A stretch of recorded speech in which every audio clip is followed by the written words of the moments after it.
Shalom saudaraku yang dikasihi Tuhan Yesus Kristus. Selamat pagi, salam sejahtera untuk kita semuanya. Selamat datang kembali di Renungan Rohani pagi hari ini. Semoga saudara yang terkasih dalam keadaan sehat selalu, kiranya damai dan sukacita Roh Kudus melimpah di dalam hati dan pikiran saudara saat ini. Sebelum kita mulai renungan pagi ini, marilah kita bersama-sama berdoa. Tuhan Yesus, terima kasih sudah membangunkanku pagi hari ini. Terima kasih atas penyertaan dan perlindungan Tuhan. Semua karena karunia Tuhan aku dapat bangun dengan pagi hari ini. Aku menyerahkan seluruh aktivitasku hari ini ke dalam kuasa tangan Tuhan. Jauhkanku dari yang jahat, ya Tuhan. Tuhan Yesus, tolong lindungi dan berkati aktivitasku hari ini. Tolong berkati juga keluarga dan teman-temanku, Bapa Surgawi, oleh karya Roh Kudus. Tolonglah aku untuk menjauhi segala sesuatu yang melukai hati-Mu. Ampunilah segala dosa kami, ya Tuhan. Dalam nama Tuhan Yesus, aku sudah berdoa. Amin.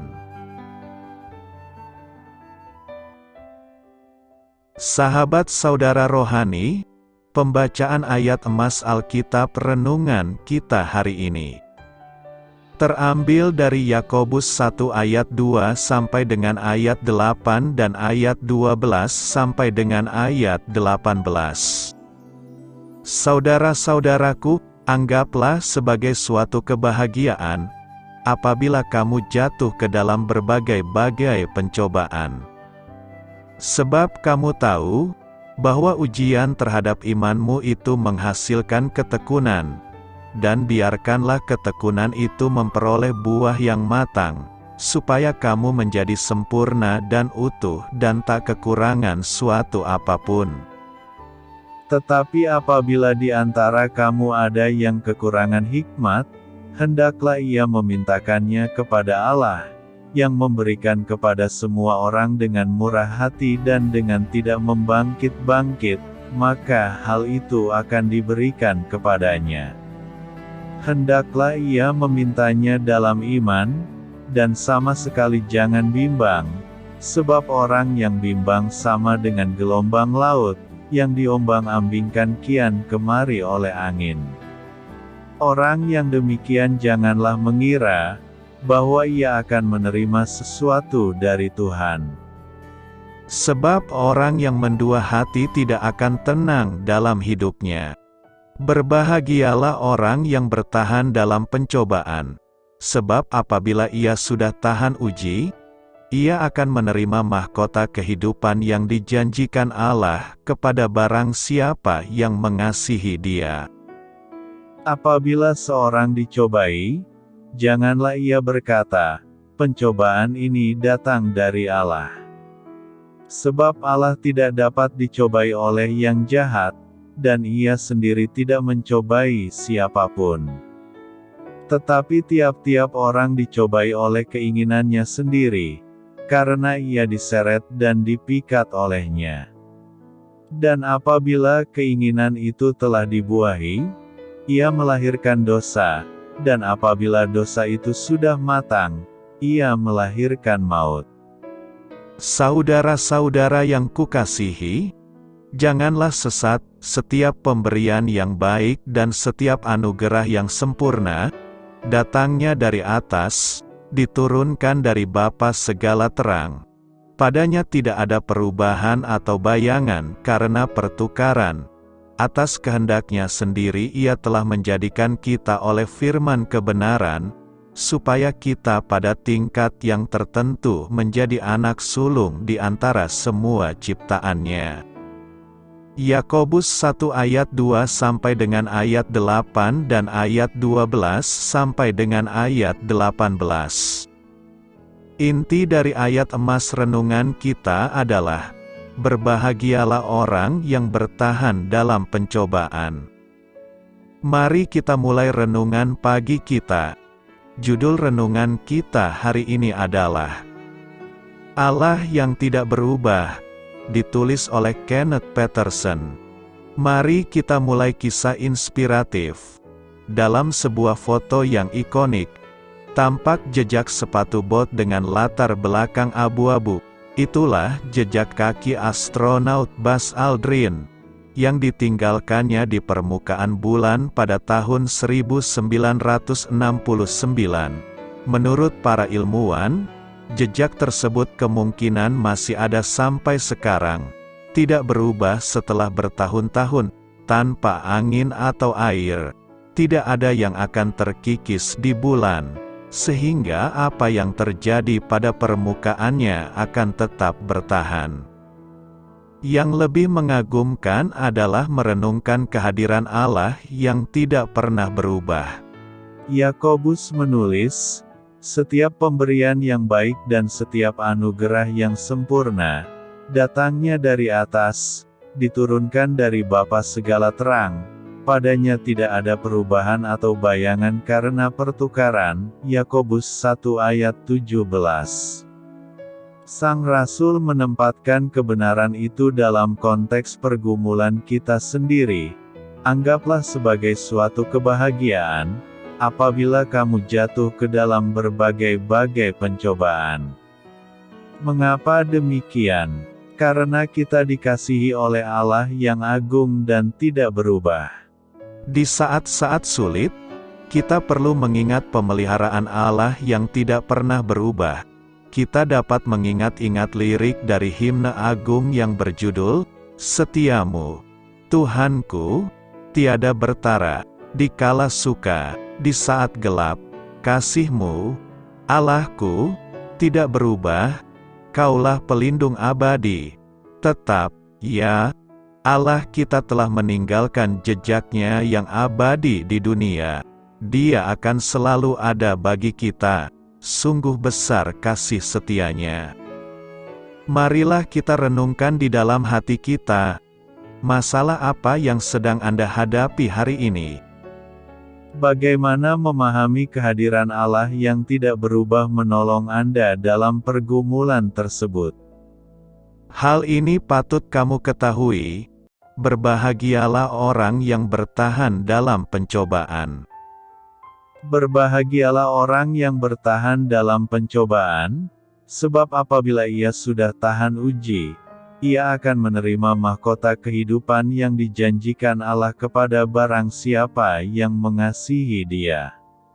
Apabila seorang dicobai, janganlah ia berkata, "Pencobaan ini datang dari Allah." Sebab Allah tidak dapat dicobai oleh yang jahat, dan ia sendiri tidak mencobai siapapun, menerima mahkota kehidupan yang dijanjikan Allah kepada barang siapa yang mengasihi Dia. Yakobus 1 ayat 12. Pencobaan demi pencobaan pasti pernah kita hadapi dan membuat kita semakin ragu akan keberadaan Tuhan dalam kehidupan kita. Sebagai manusia biasa, terkadang kita merasa bahwa pencobaan yang kita hadapi sangat berat membuat kita tidak tenang, khawatir dan takut. Padahal, kalau kita keluar dari rumah dan melihat kehidupan orang lain di luar sana, ternyata masih ada yang lebih menderita. Firman Tuhan dalam 1 Korintus 10 ayat 13 menuliskan, pencobaan-pencobaan yang kamu alami ialah pencobaan-pencobaan biasa, yang tidak melebihi kekuatan manusia. Sebab Allah setia dan karena itu Ia tidak akan membiarkan kamu dicobai melampaui kekuatanmu. Pada waktu kamu dicobai Ia akan memberikan kepadamu jalan keluar, sehingga kamu dapat menanggungnya. Luar biasa firman Tuhan di atas. Ternyata, pencobaan-pencobaan yang kita alami hanya pencobaan biasa yang tidak melebihi kekuatan kita. Walaupun sejujurnya, Kalau menurut ukuran manusia pencobaan yang kita hadapi sudah sangat menakutkan dan membuat hidup kita tidak nyaman. Sebagai contoh, ketika kita mengalami penderitaan atau sakit penyakit, maka iblis akan berseru dan bersorak kegirangan untuk menyerang pikiran kita dengan mengatakan bahwa Allah tidak mengasihi kita. Pencobaan seperti ini bisa saja melemahkan kita. Untuk menguatkan dan membangkitkan semangat kita dalam melawan serangan atau cobaan iblis ini, kita bisa menggunakan firman Tuhan yang tertulis dalam Roma 8 ayat 37, tetapi dalam semuanya itu kita lebih daripada orang-orang yang menang, oleh Dia yang telah mengasihi kita, atau Filipi 4 ayat 13, segala perkara dapat kutanggung di dalam Dia yang memberi kekuatan kepadaku, atau 1 Korintus 10 ayat 13 seperti yang telah dituliskan di atas.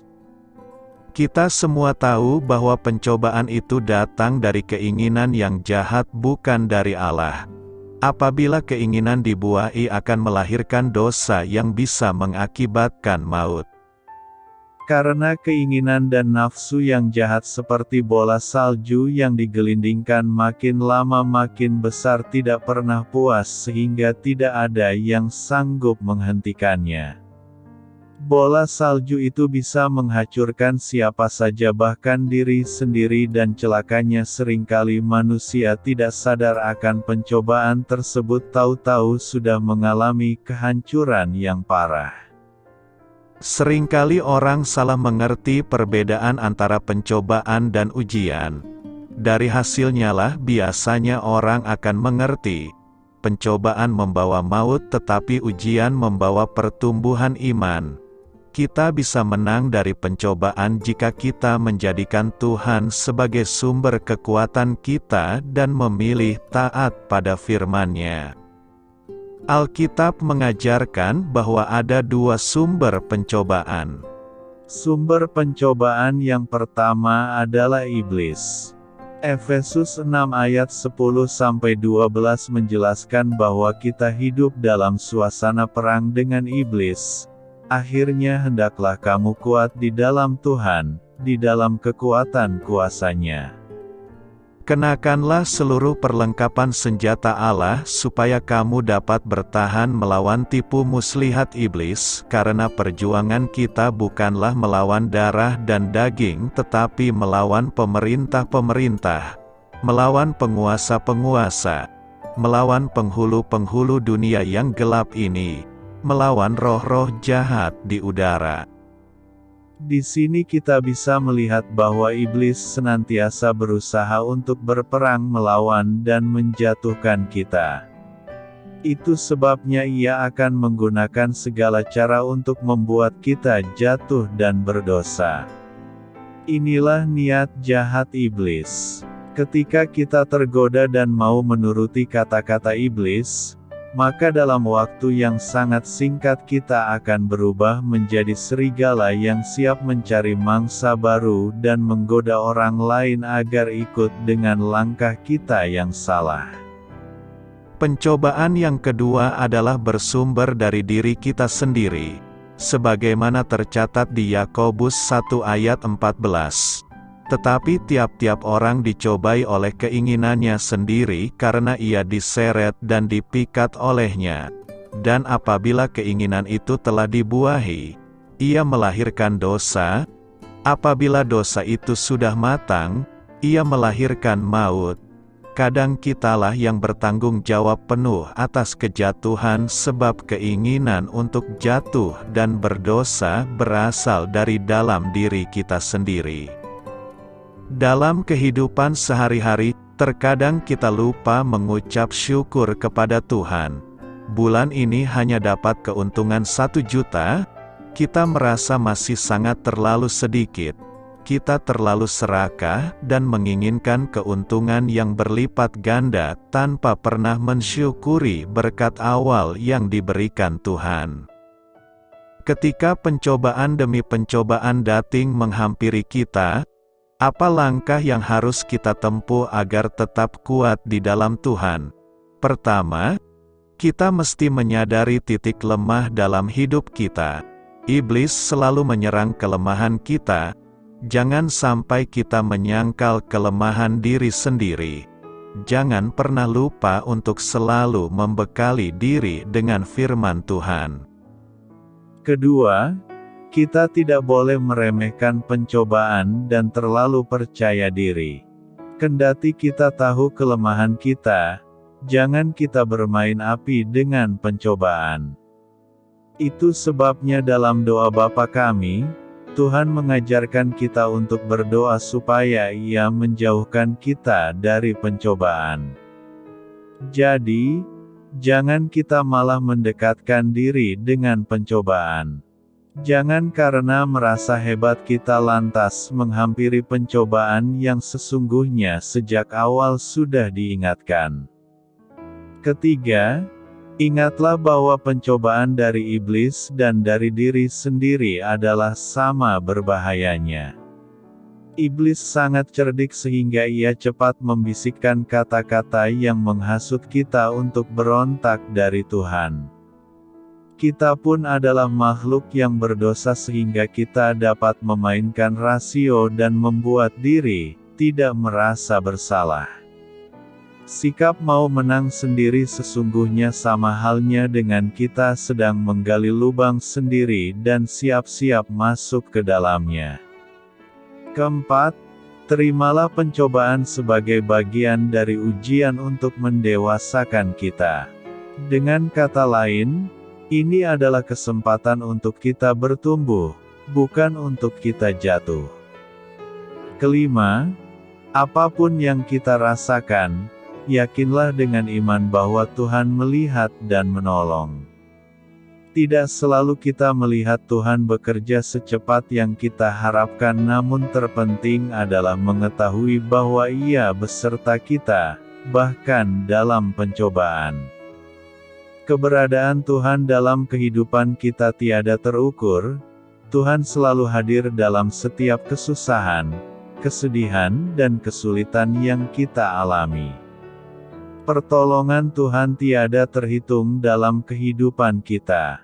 Yesus sangat setia dalam hidup kita dan mengawal kita setiap saat.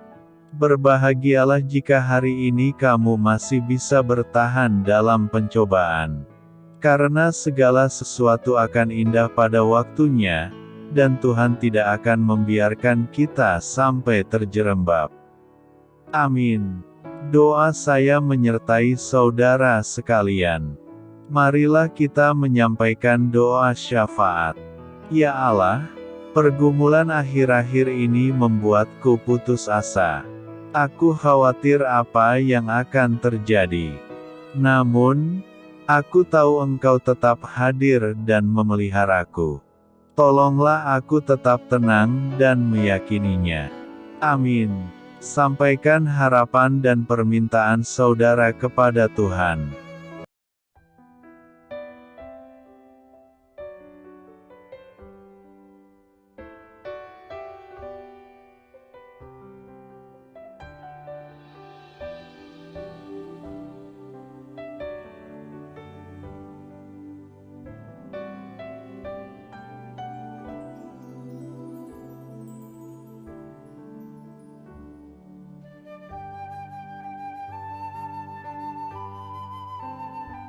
Marilah kita renungkan sahabat saudara rohani. Demikianlah renungan firman Tuhan pagi hari ini. Semoga menjadi berkat dalam hidup kita. Dan sebelum kita memulai segala aktivitas kita pagi hari ini, marilah kita berdoa. Selamat pagi Bapa, malam hari telah berganti pagi. Kehidupan baru telah Engkau berikan kembali bagi kami. Bapa Surgawi, tolonglah aku menyadari kebutuhan orang lain, supaya aku dapat membagikan apa yang telah Engkau berikan kepadaku.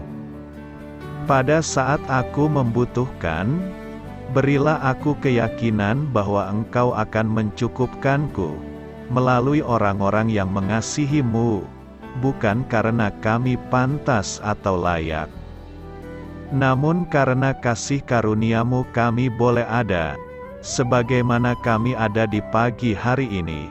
Terima kasih Tuhan, atas kesempatan baru yang telah Tuhan berikan kepada kami, untuk bisa memperbaiki diri agar kami bisa lebih layak di hadapan-Mu. Hari ini kami serahkan semua perkara dan kesulitan yang akan kami lalui ke dalam tangan-Mu. Biarkanlah kami bisa memuliakan-Mu dalam segala aktivitas yang akan kami lakukan. Amin. Biarlah firman Tuhan menjadi pengingat untuk kita semua, bahwa tuntunan dari Roh Kudus akan selalu memberi jalan keluar bagi setiap permasalahan hidup kita, dan memberi kedamaian di hati kita. Sampai jumpa di renungan pagi saudara rohani berikutnya. Kiranya Tuhan selalu memberkati saudara semua hari ini. Amin. Shalom.